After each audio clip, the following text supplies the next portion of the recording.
Hello, everyone. My name is Paul Steensland, and I'm a reference librarian at the St. Louis County Library. And our program for this evening is Rethinking Your Resume Strategy. And our presenter for this evening is Mr. Frank Alaniz. Frank is an Air Force veteran, mentor, and project manager with over a decade of successful experience in project management, public speaking, workforce program development. Frank specializes in workforce programs, human resource technologies, and workforce analytic tools. Frank regularly develops hiring campaigns to assist employer and job seeker interaction and is a contributor speaker to the Missouri Association for Workforce Development Professionals, Business Persons Between Jobs, and Beyond Networking STL. And without further ado, I turn the floor over to Frank Alaniz. Thank you very much. I really appreciate it. Thank you to everybody for showing up. Like Paul indicated a little bit earlier, we did have a transition from last week to this week. So we're really, really glad that you joined us. We're going to have a great conversation. This is going to be a little bit different. Some of you have seen my resume class in the past, but over the last couple of months, actually, over the last year, resume strategies have changed a little bit. And so I want to have a great conversation tonight about building a resume, but more importantly, I want to talk about some transition pieces to your resume as well. Hopefully you can stay throughout the whole process. I tend to get a little bit verbose and long-winded and all those other terms, but I'll be here and hopefully you'll be here too. A couple of housekeeping notes. Number one, if you have a question, please shout it out. My name is Frank, not Mr. Alaniz. That's my dad's name. And so you can raise your hand or drop it into the chat. And Paul will pick it up and then we'll address it as we move forward in the strategy. I'm gonna have to I need to apologize a little bit for the cough and kind of the hoarseness. It's been a long couple of really, really nice days here in St. Louis, and I've been spending most of my time outside and of course, allergies. So let's go ahead and jump in. I'm gonna go ahead and start sharing my screen and hopefully we are going to have a great conversation today.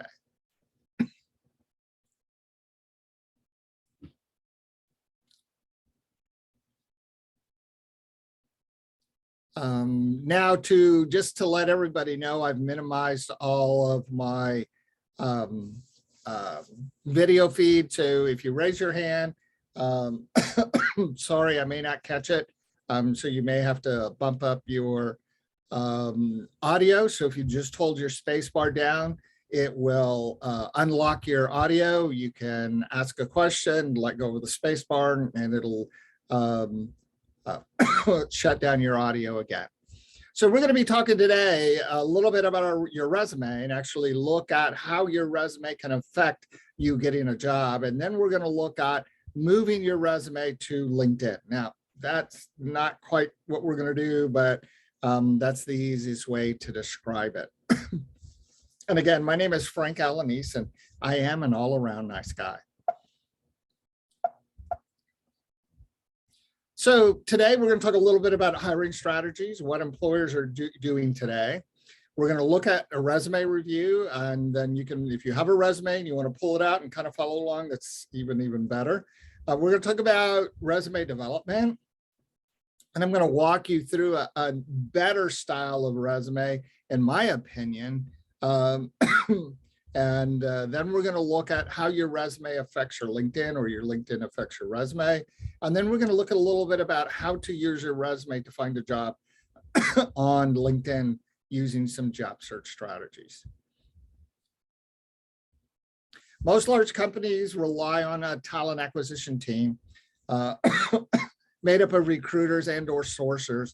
And depending on the size of the employer, could be just solely an HR or human resources.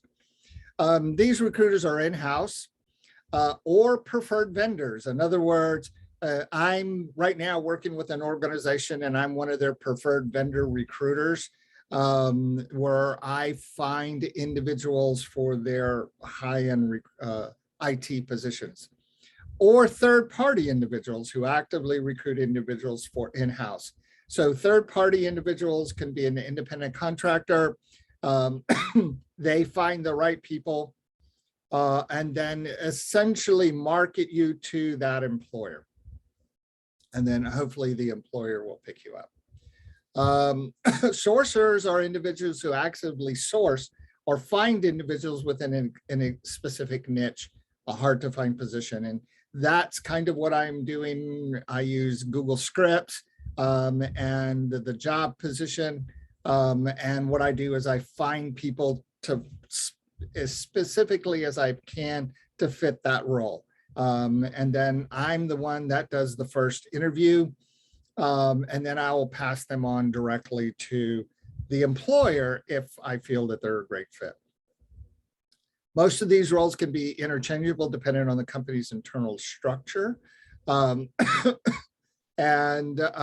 today I could be a recruiter or a sourcer, or basically I can find, as a matter of fact, I heard about a company that was looking for somebody. I already knew somebody who had those skills, and I just called the company and said, hey, I've got somebody you might be interested in. So that would make me a third-party recruiter. Smaller companies may just rely on a human resource manager or hiring manager versus having a separate recruiting team, which is all possible, especially in today's, hopefully, post-COVID world. If not, a lot of times what they are doing is they're not having you fill out an application. They're having you, just email me your resume. That's typically a small employer. Whenever a position is needed, the talent acquisition or TA or HR teams meet with the hiring manager and develop, and their team to develop a job description for that position. Now, I threw that in there, but typically that's not exactly what happens. They pull something out of a drawer, the hiring manager, and says, I need somebody with this skill and this skill and this skill and this skill. I worked with an organization in the past, and they wanted somebody that had 30 really separate skills. And I said, good luck with that. But, that's just something that we need to think about. We need to think about what does the employer want and what can we bring to the table in developing our resume strategy. This will include a summary of essential requirements for the position, as well as keywords. And those keywords are going to be very critical to your resume development and your LinkedIn development. Most job descriptions will be broken down into 3 parts. Number 1, the company overview. We are a Fortune 500 company, blah, blah, blah, blah, blah. 99% of you don't read that. The day-to-day task of the essential job duties. So this is what you're going to be doing today. Really short, quick story. I wrote a job description and I posted a job. And in that portion of the day-to-day task, it said every Thursday, you're going to be Frank coffee and crumpets to the morning meeting. And as I interviewed people, I asked, did you understand all the essential job duties? Everybody said yes. And I said, do you agree with them? And everybody said yes. And then I would point it out. So you're really going to bring me coffee and crumpets? And everybody that interviewed, I think we interviewed 16 individuals, none of them had read that. And that's because what they do is they run initially or first to the initial application requirements. And they look at that and they go, I can do this job, and then they apply without understanding the other 2 portions of the job descriptions or the job posting. These initial application requirements usually contain you must have 3 years experience in this, or recommended experience in that, those nice to have things. Now, back in the olden days, which were pre-COVID, I would tell people that you need to be at least 85 to 90% qualified to apply for a job.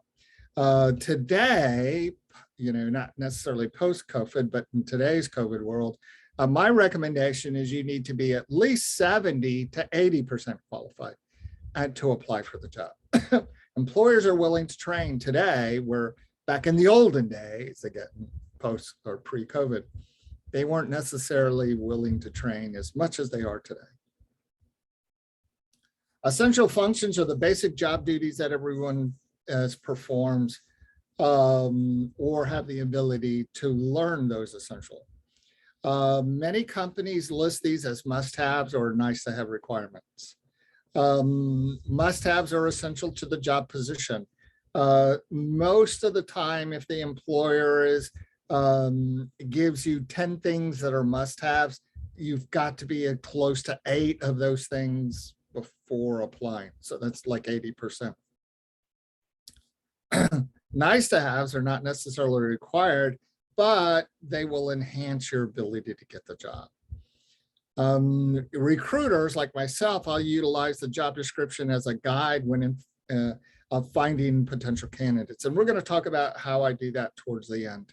Recruiters will utilize your resume as a searchable document to determine your ranking. In other words, are you number 1 on my list, or are you number 250 on my list?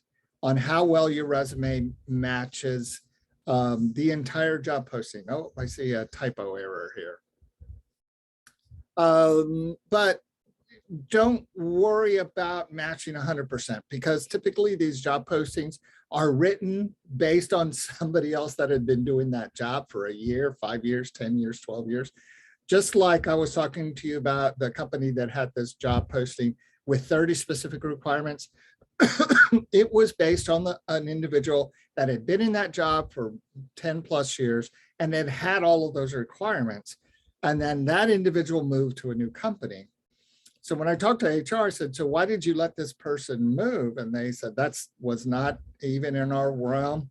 The individual, made a decision and they moved, on their own accord. And so again, you're trying to fill, I always use Bob as an example, but Bob's shoes. And so you need to get to as close to those, requirements as absolutely possible. Most postseason, again, are broken down into 3 major sections: the company overview. We are a Fortune 500 company, blah, blah, blah, blah, blah. Day-to-day job functions. Mondays are reports. Tuesdays are fill in the blanks. And then the basic application. 2 years of Lua experience with 3D modeling and ISIL. My recommendation is to read the posting completely, from the very first word to the very last word. And this is kind of old school. There used to be, and actually there still is, a lot of places where you could drop in your resume online. Wordle was one of them. Now Wordle is a game. But Wordle, you would drop your resume in and it would highlight the keywords or the most important words based on its knowledge of what you just dropped in. 15 years ago, when we first started using Wordle, it actually worked fairly well. Today, that Wordle was developed by a young gentleman who was in college. And he did it because he needed to pull things out of his college studies, his information that he was getting in college. So he wrote a little script, and this has not been updated since then. So today it's out there, you can find it, but it really doesn't do what it's supposed to do in today's world. So old school, highlight the 10 most important things you feel that employer is looking for from a qualified candidate. You put yourself in that employer's vision. In other words, but again, you're going to look at all 3 of these sections: the overview, day-to-day, and your basic applications. And then what I want you to do is I want you to compare your resume to the job posting, and how many of those things that you just highlighted that you said that employer wanted are actually on your resume. If you have 5 or less, you need to rethink your resume strategy. If you have 5 to 8, you're kind of getting there. chances are you're not going to have 10. You may hit 9, and hopefully that's the case. But you need to take a look at and make sure you're telling what the employer what you bring to the table, and not have a generic one-page resume that you're spamming to every employer. Applicant tracking system, the applications we love to hate. Many large companies have an ATS program to help assess candidates' qualifications. So here's the problem. These things are not there to put you in front of the hiring manager. They're there to screen you out.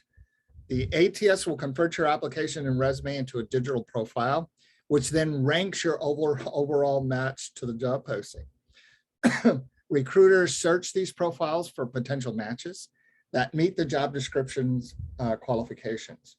More importantly, the recruiter will be able to search your profile for keywords as it relates to other potential opportunities within the organization as well. Oh, excuse me. So the higher your ranking, the greater the chance of you completing or getting that next step, that telephone call for a virtual interview, or hopefully an in-house interview directly. So the more customized your resume is, the greater chances of success you have. Now, am I telling you you have to rebuild your resume for every job? No. I'm just telling you that it needs to contain the words that that employer wants in order for you to move forward in the application process. On average, most recruiters spend less than 30 seconds per resume. And I'm going to tell you, 30 seconds is actually a long time. Most of the recruiters that I work with are all high-end recruiters, specifically within the IT realm. We actually spend on average somewhere between 10 to 12 seconds on your resume, because we're looking for certain things. If we don't see it, it's easier for me to say no or next than it is for me to try and shoe fit you into the position. On average, a recruiter focuses on the following: name. Do I know you? Are you a connection on LinkedIn, an internal referral, a previous applicant, whatever it happens to be? Dates, do they have the required amount of relevant experience? Job titles, have you held similar positions in the past? Required skills, do you possess the required relevant skills? In other words, does your skills match the skills that I'm looking for? And then most importantly, education. Does your education meet the job requirements? Now, let me proviso that education really quickly. About 74% of the jobs posted last year did not indicate an education requirement. All right. So whether you have a GED or a PhD, in a lot of cases, they're not looking as an education requirement. But you need to make sure that you're cognizant of how you list your education. And we're going to talk about that as we build your resume up. Up to 75% of the applicants are eliminated within the first 10 minutes. Why? Because the system says the first thing we want you to do is upload your resume. You upload that resume, it's in the wrong format, it doesn't contain the right words, and there could be a myriad of other things, and the system just eliminated you from that job.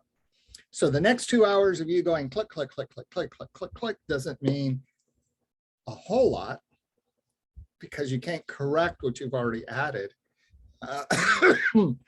Excuse me, but it can benefit you for future opportunities. Of the remaining applicants, so the 25% that are remaining, up to 60% are eliminated when they submit the application because they did not complete the application correctly. The term eliminated actually means your overall ATS ranking fell below the threshold of ranked candidates for this position. So you weren't blackballed, you weren't eliminated, you weren't kicked out. You were just, we were looking for the top 10% and you were 11.5%, so you did not make the cut. Now, does that mean I can't track back to you and pull you out later on? No, absolutely.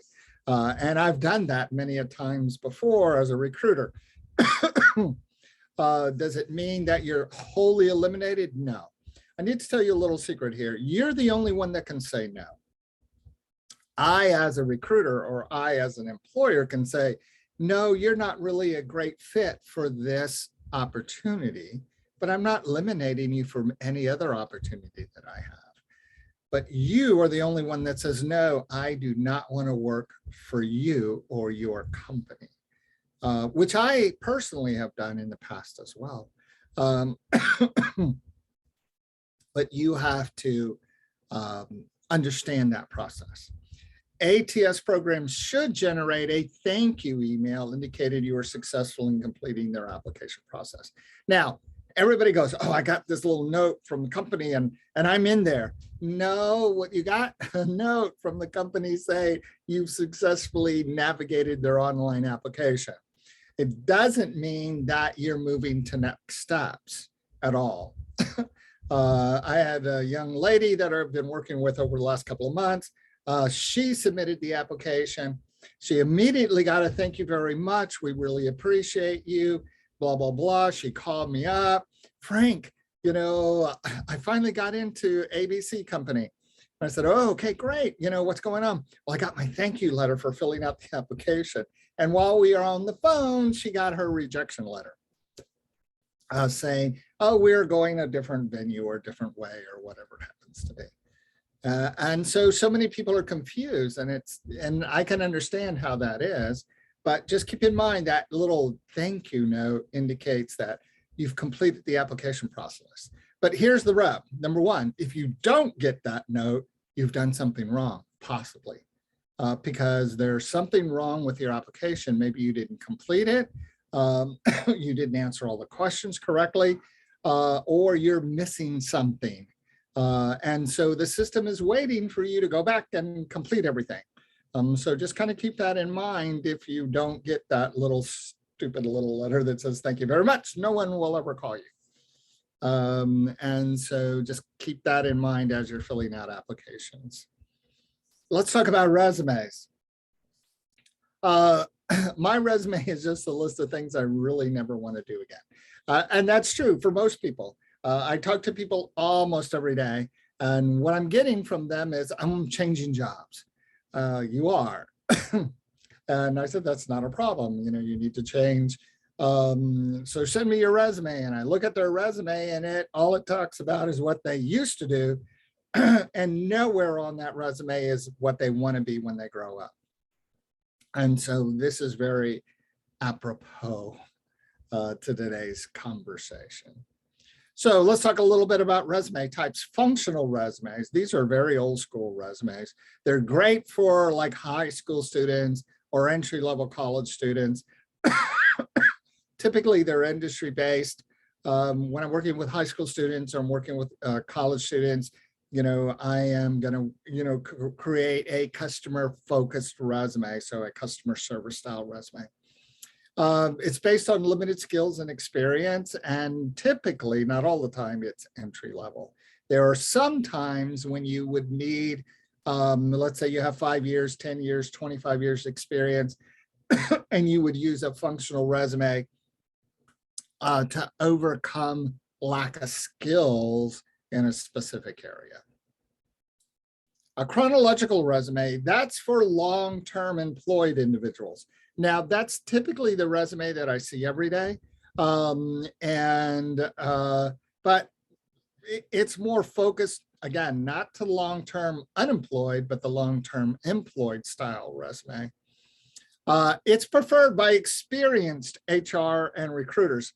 And I put that word in there, experienced, because most of the recruiters and HR folks that are out there now, talent acquisition and sourcers, are not that experienced. You know, I very rarely find a sourcer or a recruiter with more than 5, 8 years experience, because they're moving up and somebody's coming in with less experience to replace them.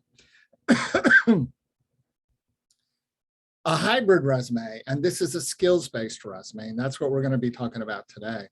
It's ATS friendly, so if you build it correctly, it will parse its way through an online application fairly easily. It's recruiter friendly, a lot of white space on the resume, it's easy to read, and it hits those categories that we talked about earlier in your resume development. And so again, we're going to kind of focus on this hybrid style resume. And of all the resumes, either a chronological or a functional resume, this resume is the easiest to build. And really kind of depends on you. And I can typically develop a resume for me in about 30 minutes, and I will be in the top 5% of the application individuals that have that employer is looking for. And typically, I want to say 9.6% of the time I get a first interview. And it's just because I'm not necessarily wholly because I'm using a hybrid resume, but I don't typically look for a job the way most people do. And that's another workshop.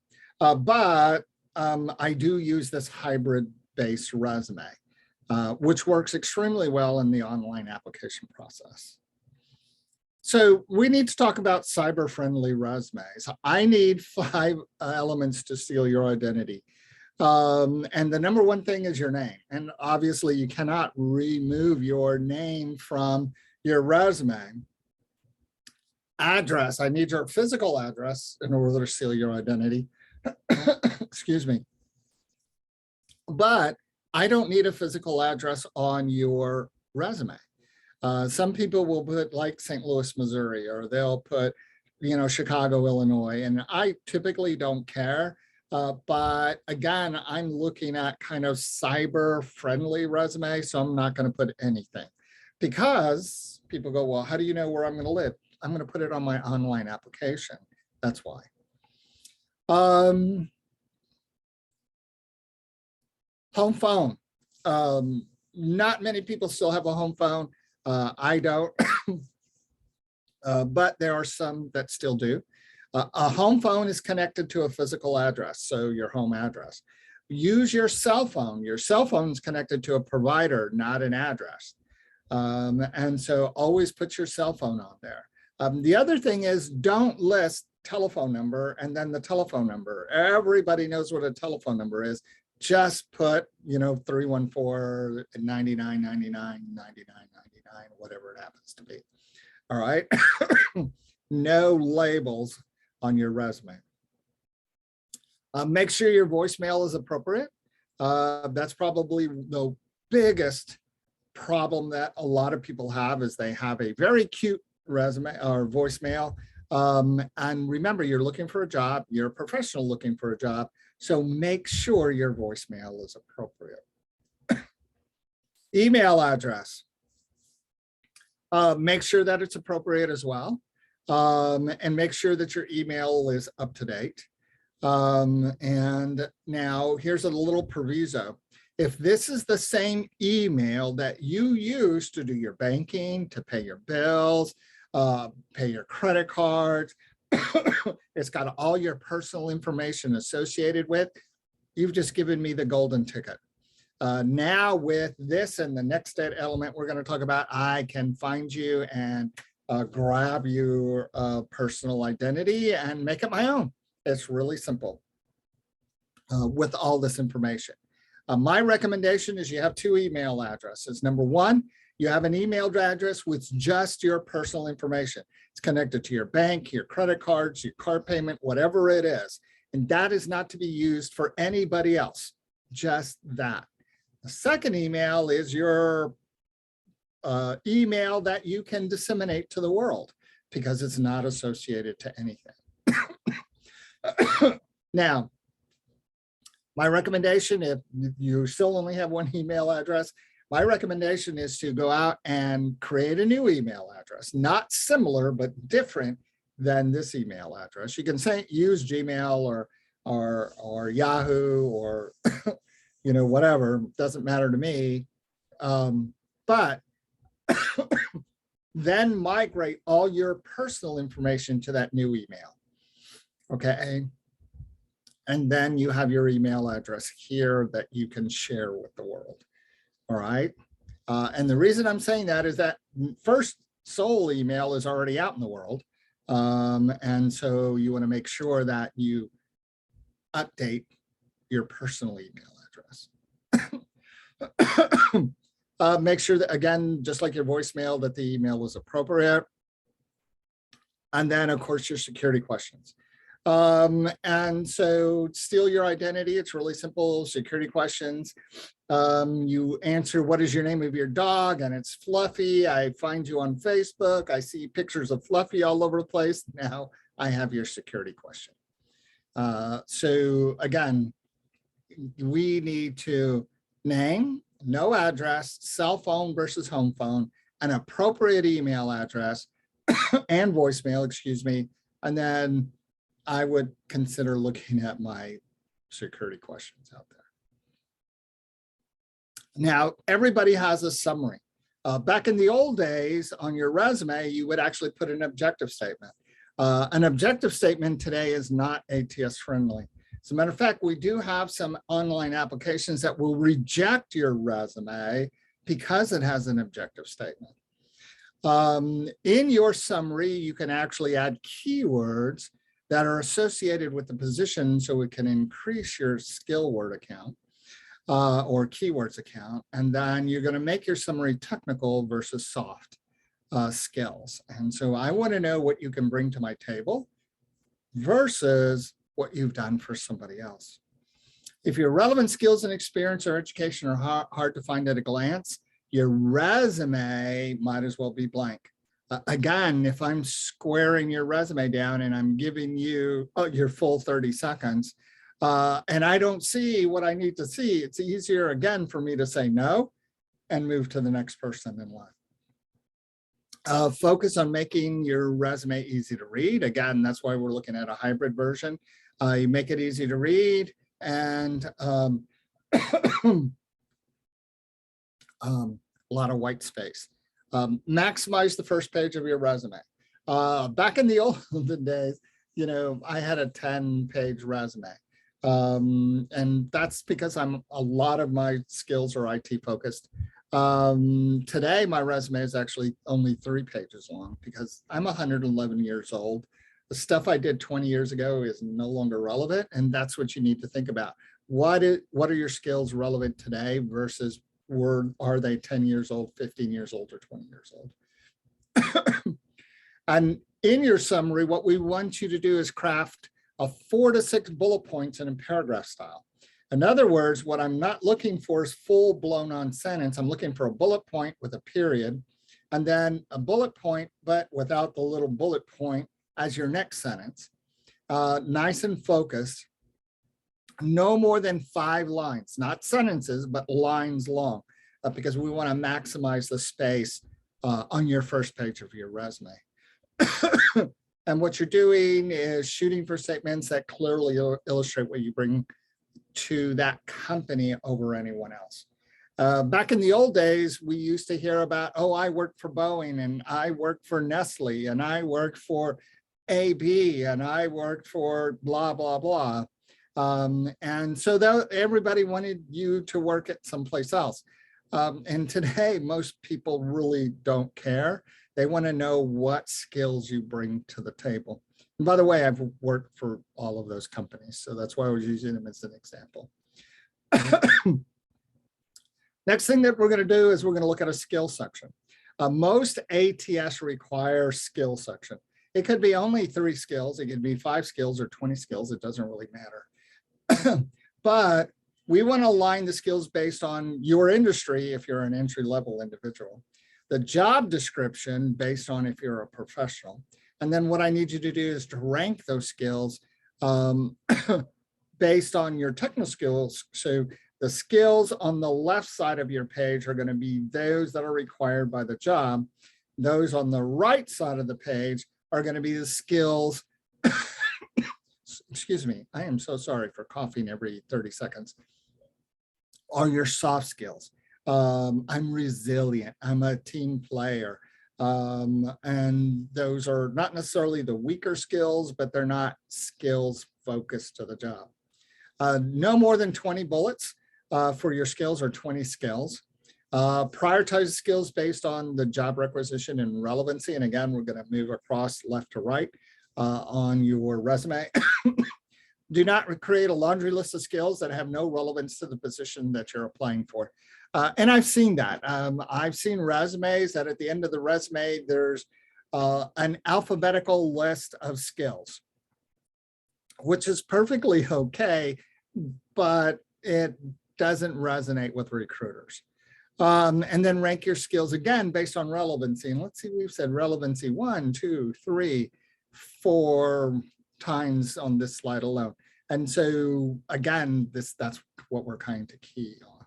And then what I need you to do is contextualize your skills. So in that skills list, I need you to tell me where you use them, how you use them, and how they apply to my job. So you can contextualize your skills in your experience section, in your education section, even in your summary, you can contextualize skills. But I want to know how effectively you utilize those skills. Relevant experience. Again, if it's not immediately clear from your skills and experience while you're applying, the reader or recruiter will not make the connection. Remember, I don't know you. I just have a piece of paper or basically a digital view of who you are. So what I do, especially on students or career changers, what I do is I create a relevant experience section. And then I take my skills and I move it just before education on my resume, and I create this relevant experience. And then this relevant experience is based on titles. So select no more than 3 titles, craft 4 to 6 bullet points per title, indicating how this experience and or education is relevant to the position. And what we're trying to do is, if you went to school for CompTIA Security Plus, what we're going to do is turn that school in effectively by doing this into a job. I want to know projects you worked on, skills that applied, presentations. So there's all kinds of things around these relevant experience sections that can help me help you get through the application process. Now, I need to let you know right now, entry level experience has moved from 0 to 3 years to 3 to 5 years experience. So we have to be able to show that gap. It's not really a gap, but we need to show how relevant your skills are as you're career changing, as you're entry level, as you're moving towards your ultimate goal of the best job in the world. And so by creating this relevant experience section, I, as a recruiter, can look at your resume and go, oh, look, this ties this individual to my job. Let's have a conversation. And that's why we're using this. The experience section, this is based on what you accomplished, not a laundry list of job duties. I see so many resumes where I look at their experience and basically it's job duties. And no, I want to know what you accomplished. Show value. Employers are looking for people who can contribute. No more than 10 bullets per position. I had a gentleman send me his resume. I took a look at it, and he had his summary, he had like 4 or 5 skills, then he had experience, and he had 25 bullet points for his last job.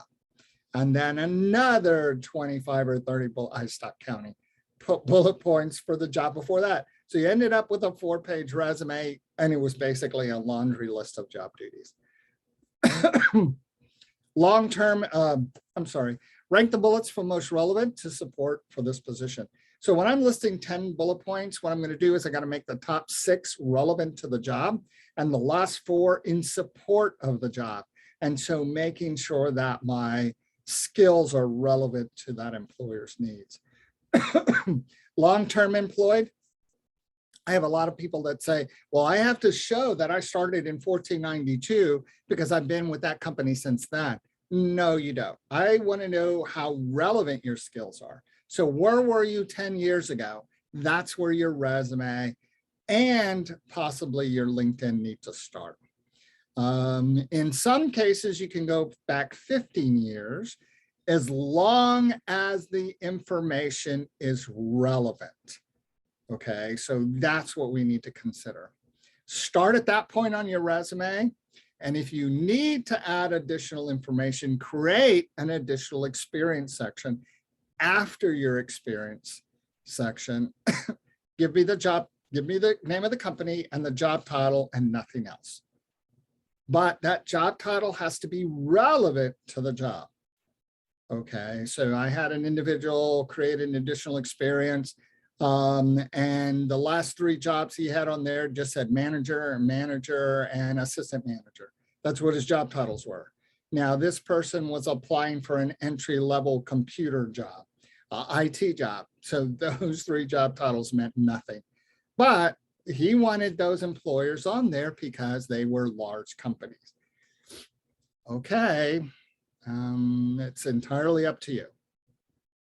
Education, no dates, unless it's within the last 12 months. No GPA, again, within the last 12 months. My recommendation is don't list your GPA unless it's 3.0 or higher.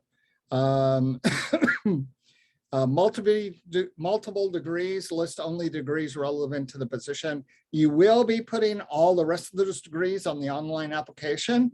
So I'm not worried about you leaving something off. Master's degree, when applying for a non-master's degree position, my recommendation is to flip them. Put your BS, BA first, then your master's, because as a recruiter, all my recruiter friends hate this. Because what they're going to do is they're going to scroll down, they're going to look at your education, they're going to see the BA or BS, and they're not going to go any further, and so they don't realize that you have a master's. If currently enrolled in a training or educational program after your summary, add an additional line, again, no label, pursuing a, whatever it is, from wherever you're at and projected graduation date. Okay. And then you can go into your education section and add the full certification degree information and the appropriate heading. Okay, so that's what you need to consider, and that's how you need to make this work for you. Resume formatting. So here's some tips to help you get through the application process. Change your font to Garamond or Helvetia. Versus having Times Roman or New Times Roman. My recommendation is to save this as a DOT file versus a DOCX file. DOCX is an HTML file, or it's a web-based file developed by Microsoft. And there are some applications that it does not play well with. So go File, Save As, and save that as a DOT file. Oh, I'm sorry, not DOT, DOC file. I am so sorry, DOC, not DOT. So basically, you're going to have 2 versions of your resume. You're going to have a DOC file or a doc file to upload or copy to the applicant tracking system. And then you're going to have the same resume, but a PDF version. And you email that PDF. That's for an email. Keep in mind that I still have a lot of people that come to me and says, no, I only upload a PDF. And that's great. I understand that. And I ask them why, and they go, because I don't want anybody to change my resume. I'm going to give you 12 seconds. How much of your resume can I change in 12 seconds? But keep in mind that there are a lot of online applications that don't read and or accept a PDF. So if you upload a PDF, there's a good chance, not all of the time, but there's an excellent chance that your resume won't be submitted. And that's why you didn't get that stupid little letter that says, thank you very much, no one will ever call you. Now, some applications require a PDF version of your resume. So again, you need to read the directions very carefully and do what the application says. And don't forget to review the job posting to make sure that you've hit all of the relevant keywords for your resume. ATS versus resume. Out of 1,000 resumes analyzed that were submitted through an ATS, 43% were sent in a incompatible file type. In other words, you sent a PDF and it didn't want a PDF. And so your resume, your application was rejected because you didn't follow directions. That means not even the computer saw them. And so that's a huge problem.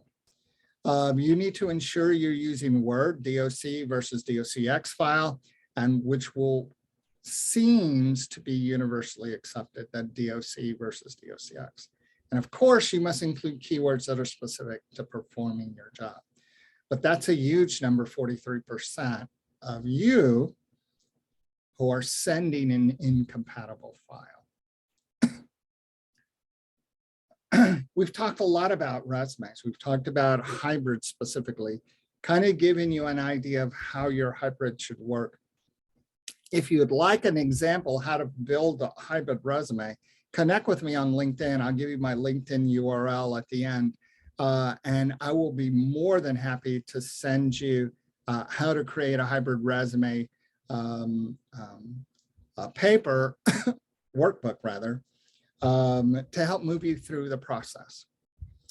Now, one of the biggest questions I get is, does my LinkedIn profile need to mirror my resume? Or does my resume need to look like my LinkedIn profile? And the answer is no. Your LinkedIn profile is not your resume at all.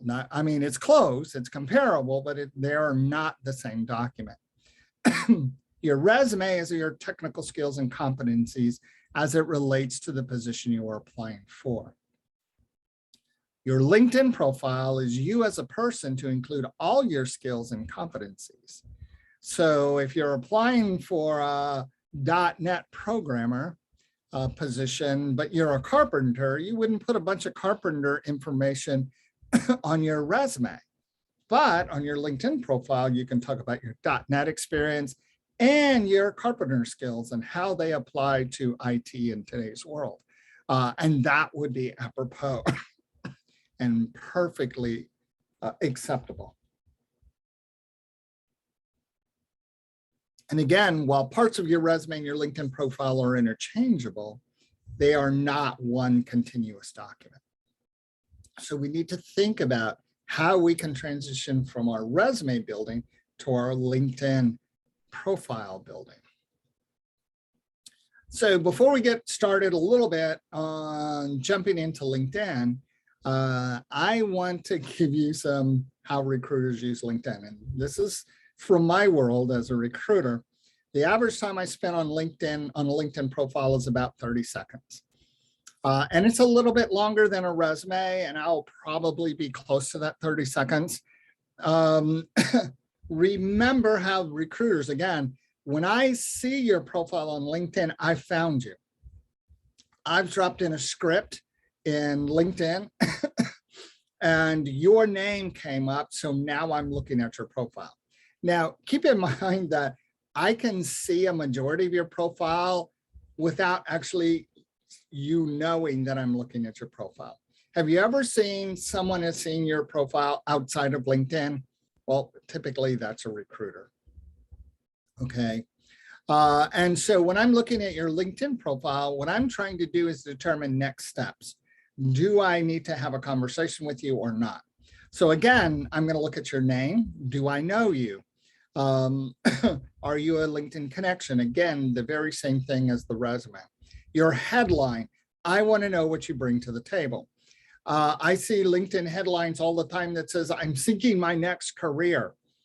And the problem is, as a recruiter, I am never, ever, and I'm connected to, I think, over 900 recruiters right now, nationwide.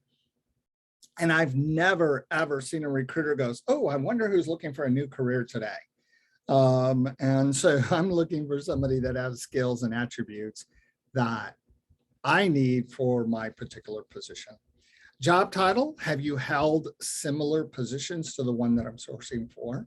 Skills. Now, LinkedIn requires you to have 50 skills, or will allow you to have up to 50 skills. But LinkedIn on your profile page only shows the top 3. So I want to know what those are and how do those affect you and me together as a job seeker and a potential recruiter. Education, if required. And in today's world, excuse me, I'm looking at location as well. I do have a bunch of hybrid, or I'm sorry, remote positions. I have some hybrid positions where they're partially remote and partially in-house. And I have a ton of positions that are in-house only. So it kind of depends on what you're looking for and how you want to look. I'm also wanting to make sure that you have a complete profile. Do you have a headline, a photo? What's your about section? I'm not going to read your about section, but my search is going to scan that section for keywords. So make sure that your about section is keyword rich. I'm only going to look at the last couple of jobs that you have because those are going to be the most relevant. And then again, we're going to go 10 years, possibly 15 years back. I'm only looking at your top 3 skills, education as appropriate. I'm going to look for a recommendation and make a determination whether you should, I should move you forward or not. Oh, sorry. Volunteer status here in St. Louis. We were voted for the last 5 years one of the most giving communities. And so a lot of them recruiters are looking, do you volunteer? So if you do volunteer, no matter how small it is, you may want to be considering adding a LinkedIn volunteer or volunteer status on your LinkedIn. And then I'm going to look at connections. And I'm not looking at your connections. I want to know if you're active on LinkedIn. So in order to be SEO or search engine optimized, you need a minimum of 300 connections.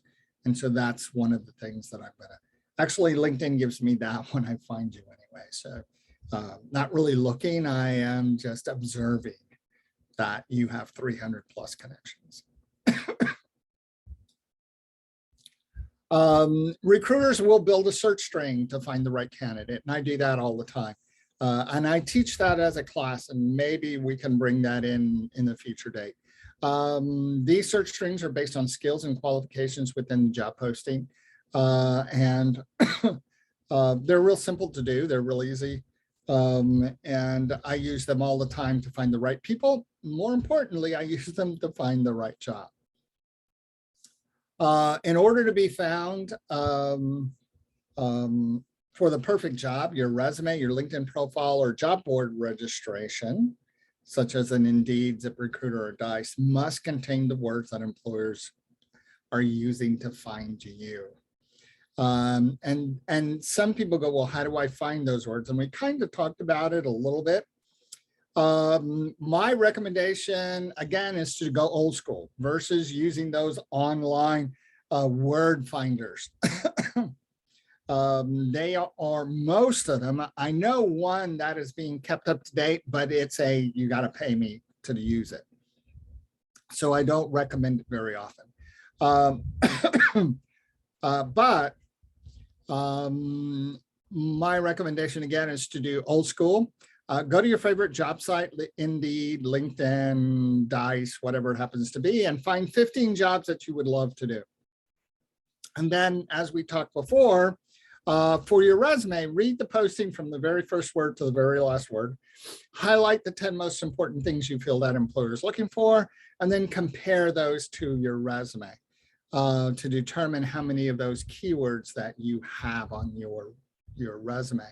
And so what you're going to do is you're going to end up with about 150 keywords. And then you can use that to build your keyword repository for your resumes.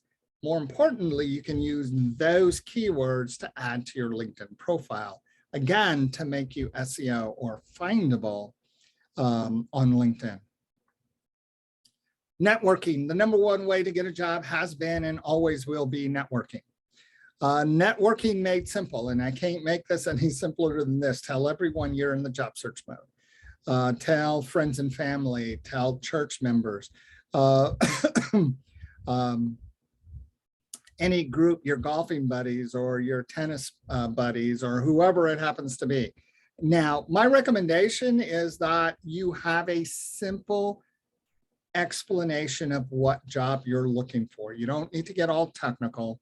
You know, I'm a Java developer with a background in 3D modeling using iCell and Lua, and people are looking at me going, what?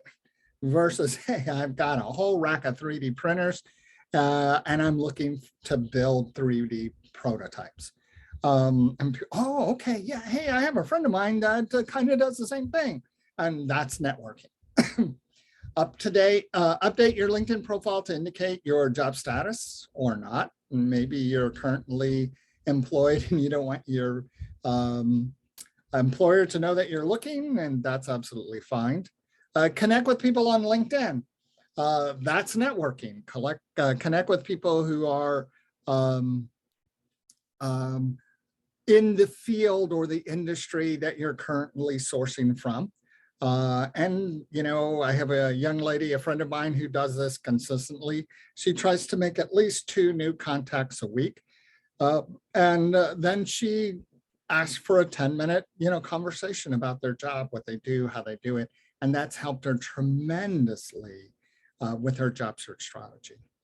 Join LinkedIn groups, specific industry groups to your industry.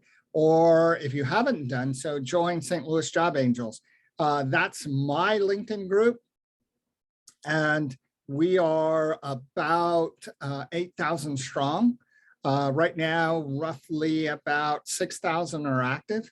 So it will kind of give you an idea that we're connected. Now, same proviso with St. Louis Job Angels, real simple.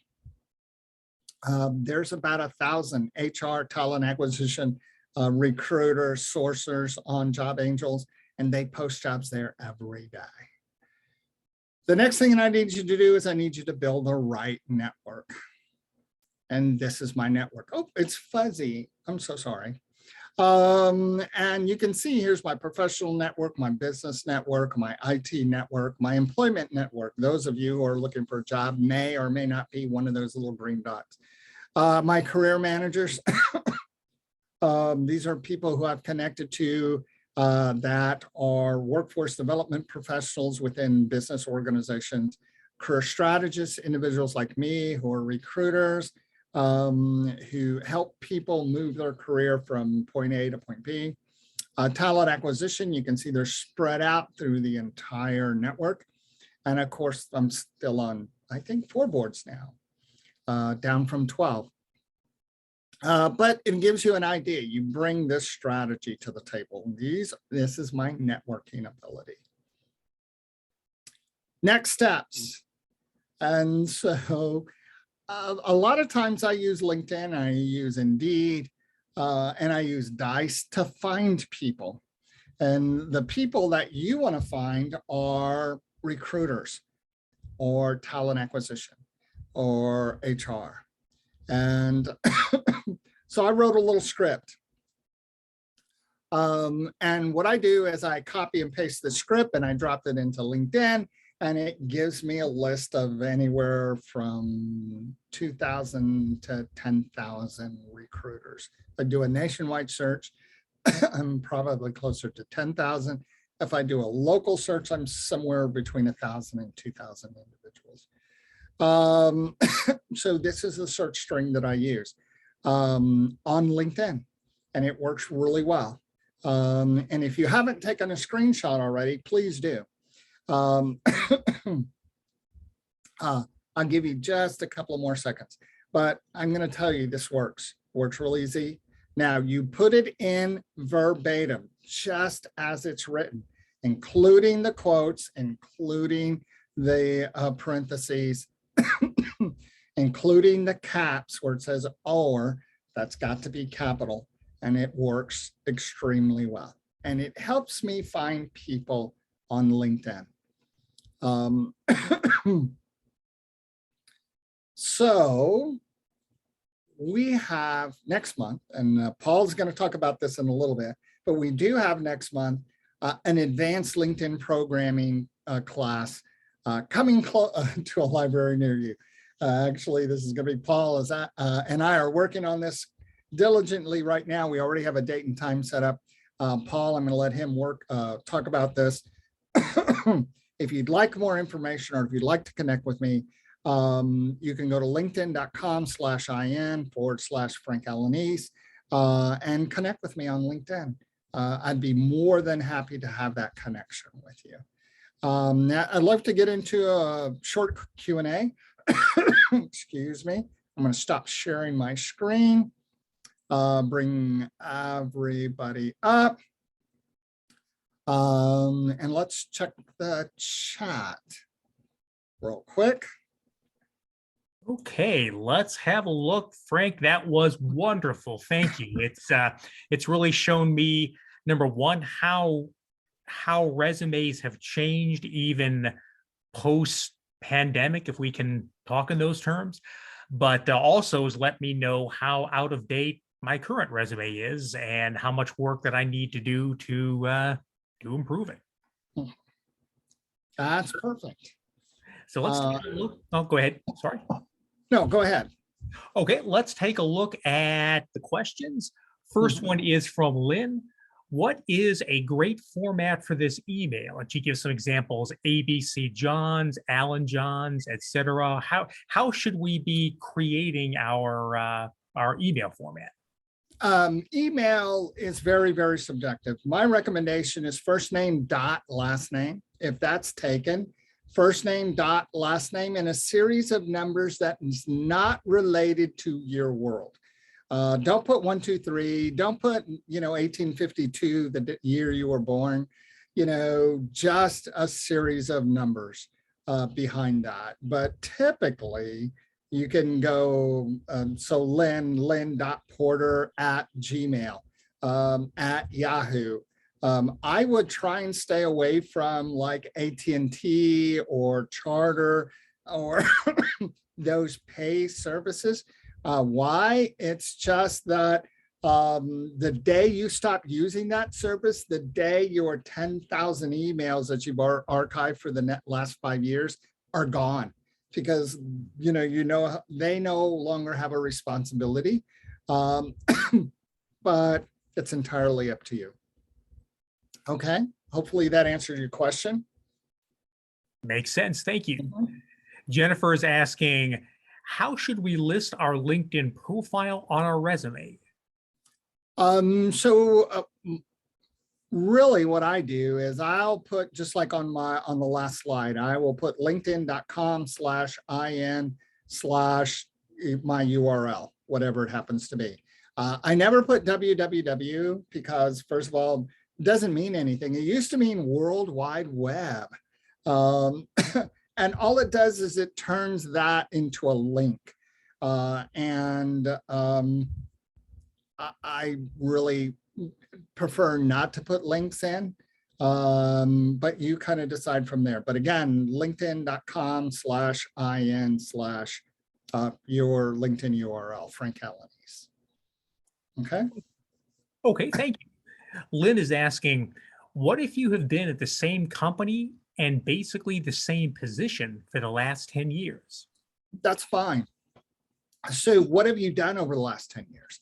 You can list one job. There's absolutely no reason why you can't put one job on your resume.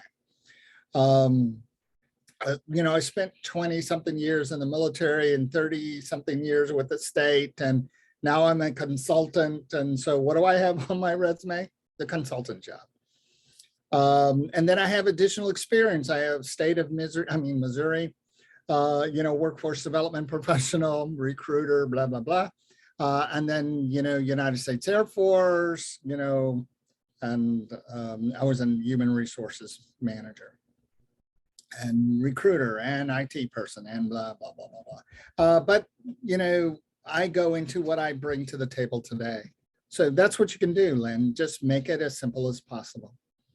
Okay, but relevant. not, you know, simple and relevant, or relevant and simple. Okay.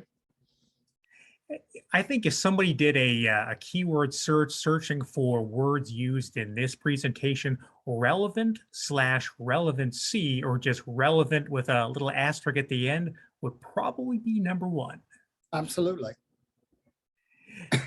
Jennifer's asking, how do you list remote position in LinkedIn if that's the type of position that you're seeking? LinkedIn, when you're applying for a job via LinkedIn, I'm sorry, when you go into the job section on LinkedIn, you can indicate you are interested in a hybrid, remote, or in-house today. The other thing that you can do is in your headline, in parentheses, put remote only. That will let the recruiter know that you're right up front when I look at your profile that you're interested in remote only. Back in the olden days, that was a no-no. Today, employers want to know. I have a bunch of employers that they're going to be 100% remote for at least the next, 3+ years. And then I have a bunch of employers that I'm working with that are in transition, going from remote to hybrid, and then eventually back to in-house. So, but let your recruiters know. Great advice. Thank you. Mhm. Lynn's asking, how can we be on LinkedIn the place to be? Let's see if I can rephrase this. How can we be on LinkedIn the place to be, but you doing what? Basically, how do you put on LinkedIn that you're looking for work, but you don't want your current employer to know that you're looking for work? So basically, you don't indicate that you're available for work on LinkedIn. So there's a little badge. If you look at my LinkedIn profile, instead of saying open for opportunities, mine says all around nice guy.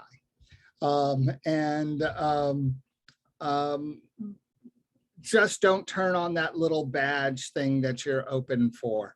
Just make sure that your LinkedIn profile is up to date. And if somebody from your organization goes, well, I see you have a LinkedIn profile.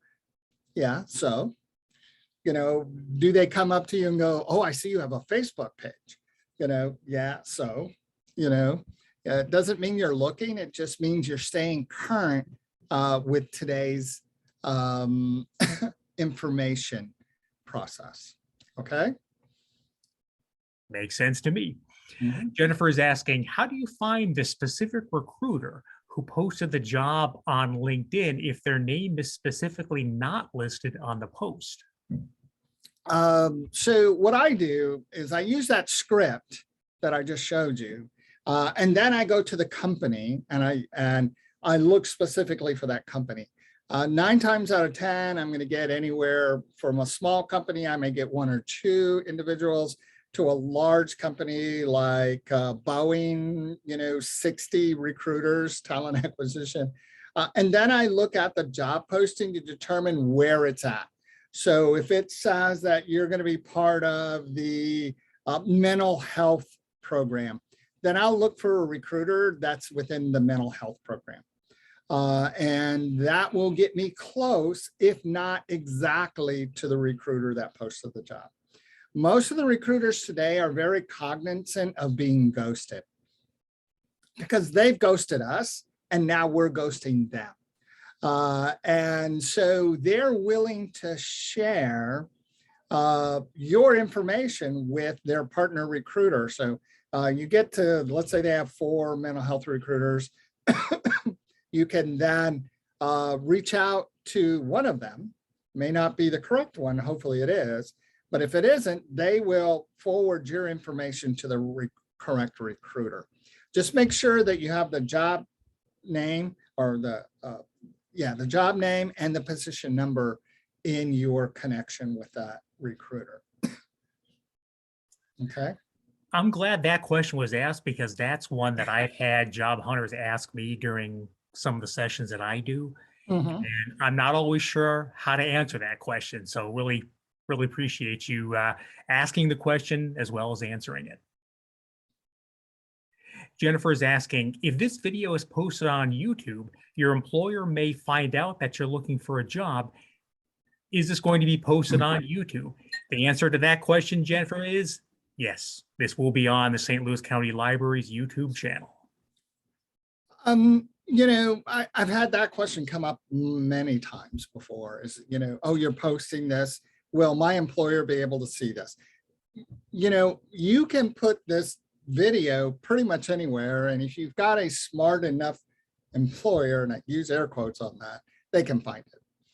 The question is what is your response if they say, hey, Paul, I noticed that you were on a job search YouTube Zoom call the other day. So are you looking for a new position? And so how are you going to answer that? Yes, I'm looking. I want to leave you. I hate this job. Or are you going to say, you know what? I'm trying to stay up to date. I have kids that are reaching that age that are they're looking for opportunities, or a lot of our clients are struggling to find opportunities. Or my sister who has got, really bad internet. She came over and we watched it together. You can always have that short story about how you're trying to keep up to date, how you are trying to make sure that your information is relevant just as anybody else's. And then, oh, the employer, oh, okay, I see. And then my next question is, are you tracking me? Is it a problem that I take these additional learning sessions? It's on my own time, so that's kind of where I would go. My boss used to ask me all the time, Frank, I saw that you were posted a opportunity, and are you deciding to leave? And I used to tell my boss all the time, I said, Donnie, as long as I'm having fun, I'm going to stay. When this job actually becomes work, I'm going to go get a real job. And it just became a running joke. But that's it. We all have opportunities. We all have individuals we're trying to help, and just turn it into something that simple. Okay. Great response. The short version of that is what my grandfather once told me, always have a good excuse. Yes. Yep. Mm-hmm. And I hope I've lived up to his advice. Anybody? His expectations. Go ahead. I said his expectations. Exactly. Yeah. Yeah. Let's see. Trudy Wellen, I think that's actually Bruce, is saying, thanks for everything. Good conversations this evening. Thank you, Bruce, for coming out, and thank everyone else for coming out this evening. We had to postpone this a week. Sorry we had to do that, but closures are closures. But I do appreciate everyone coming out tonight, and I want to give you a taste of what's coming up next month on, let's see, we've got, actually, it's not next month, it's later this month. It was scheduled to be next month when this program was back in February, but on March 24th, we've got, you might call it the second half of tonight's presentation. It's Frank's advanced LinkedIn techniques. And this is something that I'm really interested because, again, I know a lot of folks are using LinkedIn to find people, to find their next work. So I'm thinking this is going to be a great way to use some of the more advanced features of LinkedIn that most of us probably aren't even familiar with. So please join us on March 24th for that. And unless anyone has any more questions, or if Frank has any more wisdom to impart on us, that's all I've got. I'm looking forward to March 24th because two things. One, I had an April date to the old date, Paul. So I'm glad that you reminded me of March 24th. But more importantly, we're going to look at next steps. So we took your resume to LinkedIn. Now we're going to look at LinkedIn and make you findable. And if you go online and type in your online application, you become one of 300 to 500 individuals who have just done the same thing. But if I, as a recruiter, find you on LinkedIn, you're one of 3 to 5 people that I'm looking at. So what would you rather be, one of 3 to 500 or one of 3 to 5? So let's have a great conversation on LinkedIn. How to make your LinkedIn profile SEO or search engine optimized. And at the end, I will teach you how to find every HR, recruiter, talent acquisition sourcer on LinkedIn. One short little script and we'll make it work for you. Thank you so much. Have a great evening. And I hope to see everybody soon again. Take care. One more question, if you would, Frank. Yes. Lynn's asking, how do we connect with Frank to get the resume booklet?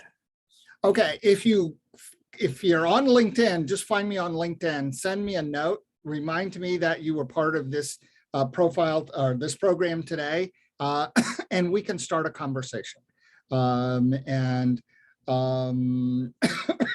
Then we can go from there and make it work for you. Okay. I have an email address and I don't mind sharing it. The problem is you're going to become one of 150 emails that I get every day. And so it's easier to get a hold of me via LinkedIn. But if you want to email me, it's falanice@gmail.com. And again, I don't mind you emailing me, but it may be a little bit longer for me to respond than LinkedIn. Okay. Thanks for asking the question, Lynn. And that also reminds me, I'm going to do the same thing. I'm going to hit Frank up for that information, because I really want to see a model of the resume format that he recommends, because I know that mine needs some work. Yep, absolutely. Mine does too, and I do this for a living. All right, you all have a great evening. Thank you so much for spending your time with us. We really appreciate it. Paul and I have been doing this for a little bit now, and we're hopefully going to continue this through the summer with some additional programming and additional workshops. So let me know if you are interested in and something that you feel would be relevant. So reach out to me or to Paul. And you know, between us, we have the knowledge of the world at our fingertips. Just look at all the books behind Paul. And so if I don't know, Paul doesn't know, we've got the library to help us make it work for you all. Okay. Thank you again. Thanks, everyone. Have a great night. Bye-bye.